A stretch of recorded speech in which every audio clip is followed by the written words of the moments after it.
Our next speaker is Alison, who's going to talk to us about medical things that can happen in caves as well. And go ahead, Alison, if you want to be on video, you can, or you're welcome to just share your screen, whichever you prefer. Okay, can you guys see me okay? Yes. Hello? Okay. Okay, so mine's going to be probably a lot quicker than everybody else's is. Sorry, trying to figure out where to set this up so you can actually see me. I've got this balanced on top of a laptop that doesn't have a webcam. Okay, so this is going to kind of cover just basically different medical things and additional accidents that can happen in caves. But a lot of it's going to be based off, a lot of you are already familiar with caving accidents, obviously. There was actually, though, a Journal of Wilderness Environmental Medicine article that came out in 2015 on the epidemiology of caving fatalities in the U.S. So I thought that might be kind of cool to start with. It was some interesting individuals from Maryland, Colorado, Virginia. And during the study period, it went through 2008. So it is a little bit dated, but it was the best caving data they were able to gather for the study. They looked at 877 incident reports that involved 1,356 cavers in all of those incidents, and there were 81 fatalities during the time frame of the study. So what they had found is that 6% of all individuals that were part of a reported incident had a fatality during that time. The most common causes of death are going to be obviously a caver fall or a drowning incident. I think Alison, that's not really surprising. Yeah. So sorry. Do you want to share your screen? Because I don't see your screen yet. There isn't going to be a screen. Oh, okay. I actually have prompts. So awesome. So just going through that stuff, and then I'm going to bring out the bag of goodies. Awesome. So, cool. Thank you so much. But yeah, so I don't have PowerPoint, unfortunately, on my home computer, so I wasn't able to actually make a presentation for it. No, you're fine. I was just like, she's looking at something. Like maybe should we be looking at it too? So I'm sorry to interrupt. Go ahead. No, I've got cheat sheet notes on the laptop that the phone is propped up on. Very nice. Thanks. So, okay. So just to give you guys some statistics, though, so whenever we're in a cave, I think that it's always important to keep in mind two things. One, there could be a traumatic incident, or there could be a medical incident that happens. I don't think we always think about the medical incident side of things, but that is a very real and present danger. But when it comes to the deaths that happened in caves, of the traumatic injuries, 38% of them actually died from a diffuser, what's called a diffuser generalized trauma, which basically means you sustain kind of a large hit and have pretty much massive internal bleeding. That's sort of the fancy way of saying it, diffuse generalized trauma. You see a lot of those in car wreck victims, for example. 34% of those people sustained a head injury, and inexperience, it turned out, contributed to 32% of those deaths. So if you think about it, most cavers that are at least at this presentation here today, they're not going to be part of that inexperienced group that are out doing, I at least would hope they're not out doing anything that's just frankly inadvisable or dangerous, but 32% of the deaths that have happened are a result of inexperience and unsafe caving practices. Now, I'm still on the trauma part of this, but so keep that in mind, but 60% of the deaths occurred immediately, which basically means if you're caving and there's an accident and it's a traumatic accident, 60.5% of those deaths happen instantly. There's unfortunately nothing you're going to be able to do other than try to prevent them. 0.7% of those deaths occurred prior to a rescue team even being able to get on scene. So right there, you're already looking at 85.3% of the deaths occurring before a rescue team even has a chance to get there. So those aren't super good statistics when you're thinking about caving accidents or medical incidents, because 85.3% of the people die before the team actually could get there to help them. So what's kind of the takeaway on that? Awareness of safety and proper planning are going to be the most important factors there. And you're also going to want to know if people that are going into a cave with you, if they have any medical conditions that could contribute to making any injury they have actually worse. I think anybody who's caved with me, for example, they know I will tell you straight up, I have some cardiac conditions. They're not considered deadly, but if I were in an accident, they would definitely be a contributing factor. It wouldn't be a fun thing. So I tend to be a very cautious caver for that reason. I never want to put somebody in that situation. So just kind of keep that in mind.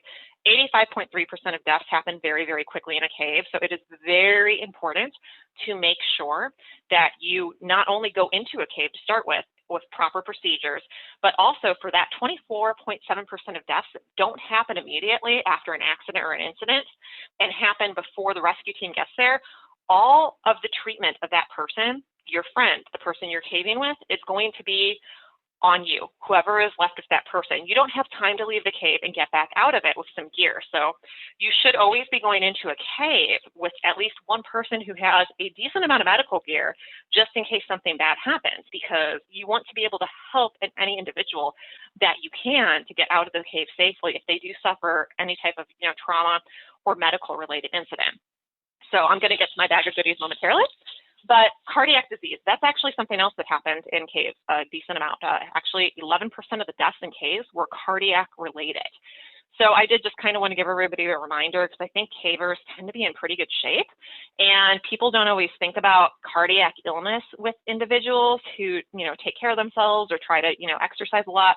But 1/5 of all deaths, at least in the Western world, are cardiac related. And you have a person who dies in the US of a cardiac related death every 36 seconds.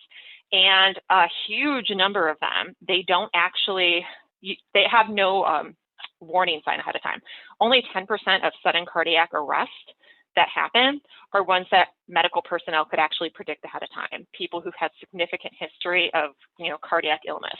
90% of those happen spontaneously, and a lot of the times the person's dead before you hit the ground. So I just kind of want to emphasize that. And say somebody has a heart attack just out like in a grocery store. Even if you have somebody start CPR immediately, if they don't apply an AED before the rescue crew even gets there, and that's not in a cave, that's like in a grocery store, their odds of survival, if there's no AED applied, those are only going to be 9%. So think about that for a second. Out in the regular world, somebody goes down, they have no pulse, you start CPR. If you don't get an AED on them within about 2.5 minutes, their chance of survival is literally 9%. That's incredibly low. If you get an AED on them before the rescue crew gets there, and they're averaging about, they say, 2.5 minutes for that time frame, their chances of survival actually go up to 24%. So obviously in a cave, we don't have an AED, unless any of you are caving with an AED. I'm certainly not, but if you are, let me know. You're somebody I want to cave with. AED. That's an automated external defibrillator. It's basically the shock device where they go clear, shocks you, and it makes like the person jump. It basically causes an electrical pulse to fire through your chest, and it tries to get your heart to basically restart. Because what happens when you have cardiac arrest, most of it behind that person's heart, where it's in that normal rhythm, it'll start to wiggle. It'll start to do this. So the heart's not dead. It's just twitching in an uncontrolled manner that's preventing blood from pumping. So if you actually shock them, if you basically do a controlled electrocution of their heart, it can actually reset the circuits of the heart, or essentially those nerves within the heart that basically regulate the impulse normally. Because the heart, it's actually kind of cool. You could be completely brain dead. Your heart doesn't need any signals from your brain in order to operate it. It can beat all on its own. It basically has its own electrical conduction system. So if you shock the heart, it can actually reset that circuitry, and it will get back into a normal rhythm, ideally. So an AED is extremely important for getting somebody's heart to start beating again. So the reason I'm mentioning this is if you're in a cave and somebody has a medical issue, or if they have a trauma, you want to do everything for that person that you can to prevent that heart from stopping, because in a cave, if somebody's heart stops, that person's dead. There's not going to be any way to fix them or to help them before you get them out of the cave. CPR even, CPR, if you do not have shock eventually, the chance of getting somebody's heart restarted with just CPR is only 2%. And those cases are typically drowning cold water victims. So if you have somebody who drowns in a cave, or if they have hypothermia, you should absolutely be doing CPR on everybody just to try to increase the odds. But those 2% of people who survive with just CPR, that's typically the patient profile for that. So just kind of keep that in mind. You want to do everything you can and have all the equipment you can for somebody to keep that heart beating if there's a severe accident, or if there's any kind of severe medical related item. So what can you do? If somebody has an accident, or if they have some type of medical issue, all you're going to have is what's with you. So I always recommend bring something. So this, I don't know if you can see it, this actually isn't that big. It only weighs, I think, like 2.5, 3 pounds. But we always bring this with us anytime we go caving. And between my husband and I, we can split it pretty easily. So we have just some general things that can help in case of a minor thing, from a boo-boo to a more serious medical issue. So the first thing we always bring, obviously, is personal protective equipment. So we always bring a couple of clean masks with us. So we have N95 and the medical masks here, and then eye goggle shields, and then gloves. And the reason we bring those is if you're dealing with a lot of blood, for both your protection and the patient's protection, you do want to at least try to protect that and prevent, blood from mixing, essentially. So that's always important. Another thing that you want to do to try to increase the odds for somebody, if they have a serious, I'm talking a serious trauma or a serious medical issue, and they still have a pulse. A lot of the times it's really hard to protect the airway in a wilderness setting. So I always carry what we call oral pharyngeal airways. And I'm trying to open one up here, I apologize. So this is an oral pharyngeal airway. So any of you who are in search and rescue or any kind of medical profession are familiar with these. Typically a nasal pharyngeal airway is going to be your best friend, but if you don't know how to use one of those and you're not medical, this is the easiest thing to do. And you can measure the side for somebody. I'm going to get creepily close here. You basically go from the corner of the lips to the ear. And keep in mind, this is not medical advice, everybody. I'm just giving you general information, but that's how you measure that. And you can basically insert that into a person's mouth by going up carefully along the back of the mouth and then spinning it. And what this does is it hooks the tongue and it pulls it forward. And you can actually use this in the front of the person's mouth, and it keeps their tongue from slipping back and occluding their airway while they're unconscious. So you can actually, just at the use of this from someone who's had a trauma or had some type of medical issue, if they're unconscious, if you use one of these and you use it correctly, make sure you get the proper training for it though, you can actually save that person's life and prevent them from, losing their airway. So that is one huge way people die in wilderness situations from well-meaning friends. Sometimes they'll flip them on their back. Oh, they can breathe easier that way. They don't realize that's actually going to suffocate the person to death well before they die from whatever injury they have. So we always carry these in various sizes in any pack we take, just for that reason, because we do know how to use them, obviously. And I would encourage anybody who goes caving or engages in any sport where there's an accident to take some type of wilderness first aid class at least. That way they can learn how to use that. Another thing we always bring is our bag of meds. Again, not medical advice, but these are over-the-counter meds. And my husband and I are wilderness EMTs, for those of you who don't know us. But one of the things that we have found, actually, and that's NOLS, so that's the National Outdoor Leadership School, they've actually found that a combination of non-steroidal anti-inflammatory drugs and acetaminophen, that's actually been proven superior to narcotics for pain control. So I've used this quite a few times, actually, in wilderness settings for individuals that we've encountered or had to go after in various settings with bone breaks. I'm talking like femur fractures, really bad shape. And I'm talking people screaming bloody murder. We actually bring earplugs in our gear now too, just because I had one response that I went to and the person was screaming so loud, I literally think I practically perforated an eardrum. So by just like sticking one in right next to them, I was still able to hear them without like losing my hearing. But 1,000 milligrams of the acetaminophen with 800 milligrams of ibuprofen every 8 hours, that provides better pain relief for somebody, and they're both over the counter, than a freaking narcotic. That's awesome. Again, there are lots of contraindications for these, so you don't want to, give that to somebody if they can't take it. And, somebody who has like liver issues, you wouldn't want to give that to them. But that's just something to consider potentially carrying, because that combination is very powerful. I've seen it in use. I've seen people go from writhing around in pain and screaming to totally chill and like, yeah, this hurts. I'm just not going to move, man. I'm good. So it is really helpful. Also, if you're dealing with somebody with pain, I always carry these in a cave bag, and not for the reason that you would think, actually. If you have somebody in pain, you want to distract them, be it abdominal pain from like a medical issue, chest pain from a medical issue, or some kind of trauma. You want to give them something pretty, like with the little baby that you're trying to get a picture taken of. These work wonders. You crack it open, get the light, give it to them. Look at the birdie, look at the birdie. It distracts them. You would not believe how many adults get distracted just by pretty glow lights. So this is literally like my favorite tool for distracting a human being who you don't want them to be focusing on their pain. It sounds silly, but it really works. Then other things that we always carry inside the cave with us, because a lot of times, again, you're going to be the first responders if somebody on your team that you're with gets hurt. You always want to carry something to do wrapping with, so we always carry one of these. Hopefully you guys can see that. You can use this on ankles, knees, wrists. It's a little bit difficult to use on shoulders, but we always carry this in case of a minor sprain. We also carry some more advanced things. This is actually a boot. You can get this at any kind of like, you know, pharmacy, but it's basically a boot that literally can brace a broken ankle. So I've actually put this on somebody with a completely broken ankle, and they were able to put enough weight on it to get themselves out of the backcountry. So these things are great. And they have lace, and they have, like, you lace them up just like a boot, and you put your foot through it. So you like literally stick your foot through it. So you see it kind of starts to have a shape like a boot, like that. So that would be like my toesies. And you lace it up and you can tighten it down as much as you can. And it's minimal weight and it's very compact. So this could actually save somebody if they break an ankle or if they break a foot inside of a cave. So that could prevent the need for rescue and all the damage to a cave by letting that individual and the rest of their team members get out successfully together. We also carry a knee brace for the same reason, just to help people with that. And actually, I'm going to touch upon what Carl mentioned with hypothermia. So that's another thing to be concerned about.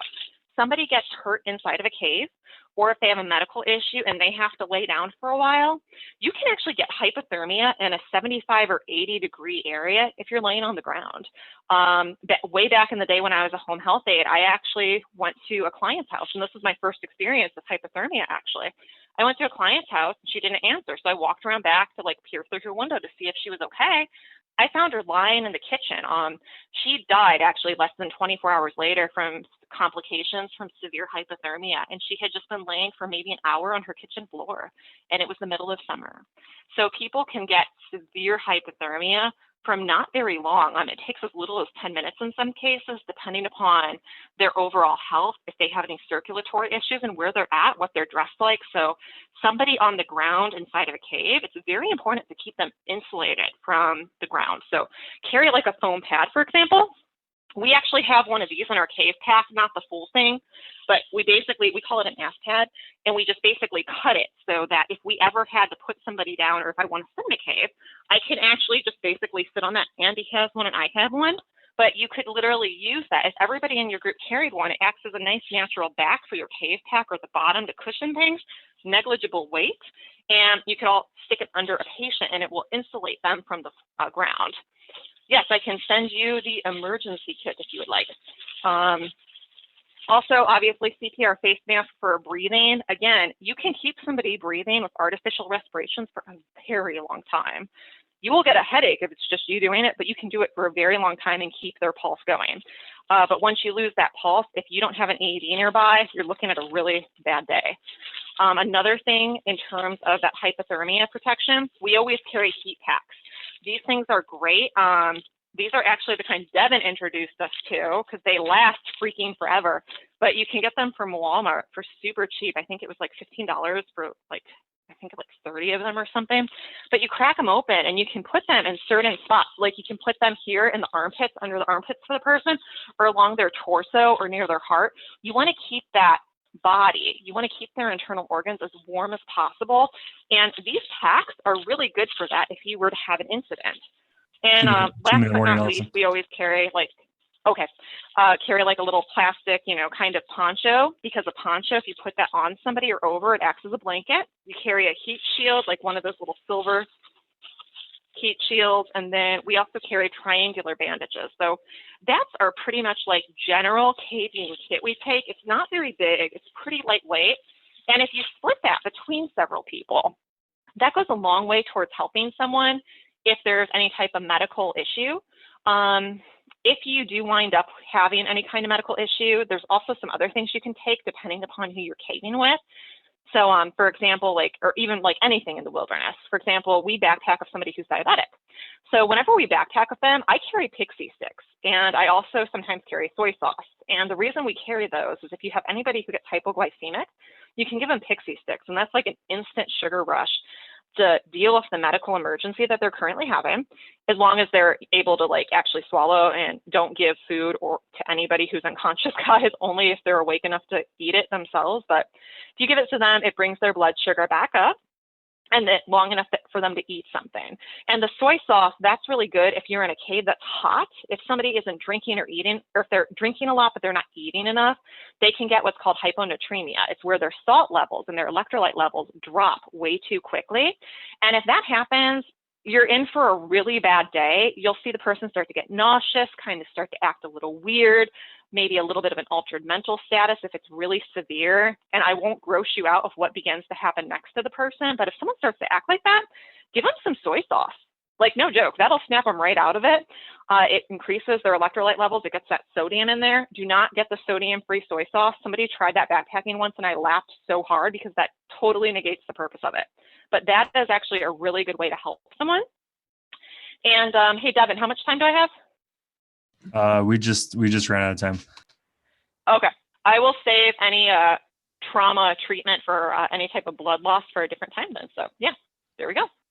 Awesome. Thank you, Alison. I got to say, I would love to go caving with you. If you bring that stuff every time, I'm going to feel great. So thank you for that. I do. Andy and I both we actually both bring our own gear for it, just because we're paranoid and we tend to bring a little bit more, but this is the parsed down version.